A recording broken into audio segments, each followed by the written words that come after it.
The sun had just set, and I suddenly heard the door opening. So I immediately ran down to the corridor. A familiar face appeared. My mom. She walked like a zombie, so I could tell that she was worn out and really exhausted.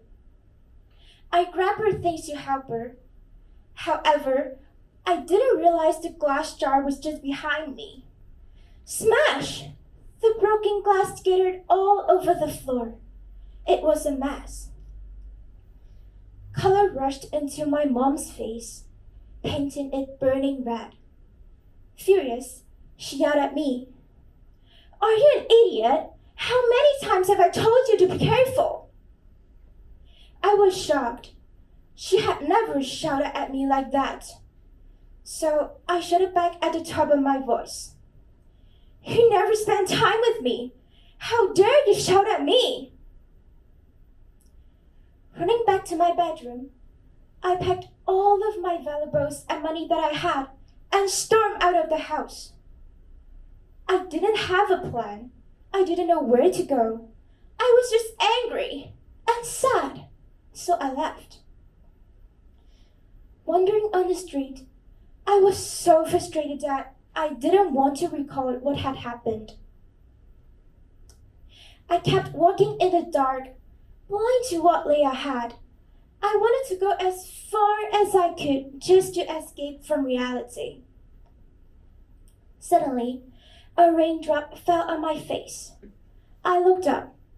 The sky was covered by dark clouds and dragonflies were flying low. I realized it was going to rain. At the moment, standing in the empty street was much creepier than I had thought. My whole body was shaking, and the cold wind kept on attacking me. Then, a bright warm light attracted me. Through the window, there was a mother and a daughter sitting on a bench. They seemed really close, holding their hands together.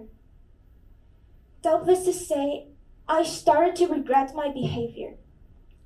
Recalling back what happened with my mother, I noticed that she was really under a lot of pressures, as she was extremely busy every single day.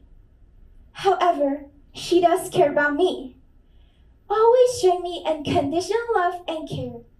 Even though she was so exhausted throughout the day, she still insists on taking the time to talk with me every night. As I was recalling my actions, a shadow appeared in front of me. I looked up. Tears ran down my cheek.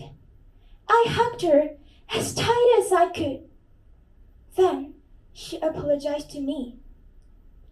That caused me to feel a deep regret.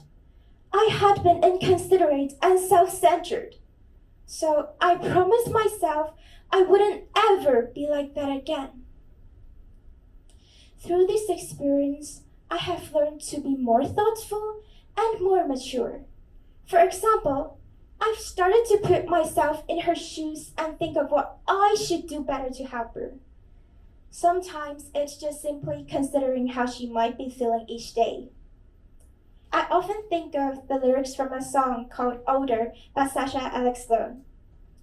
My parents aren't heroes. They are just like me. Sometimes we treat parents as superheroes, but we often forget they're actually just normal people like us. They carry burdens that we never seen or even understand. We should see them as normal humans who are just trying their best to figure out life and be better parents. My mom always supported me, whether it's guiding me through my emotions or coming all the way to the Fringe Club in Central to watch me tell the story. Growing up did not mean realizing my mom was perfect. It meant realizing she was human and loving her even more because of it. She doesn't have superpowers. She doesn't need that. Because now I know that, even in her darkest hours, she's still the warm light that guides me home. Thank you.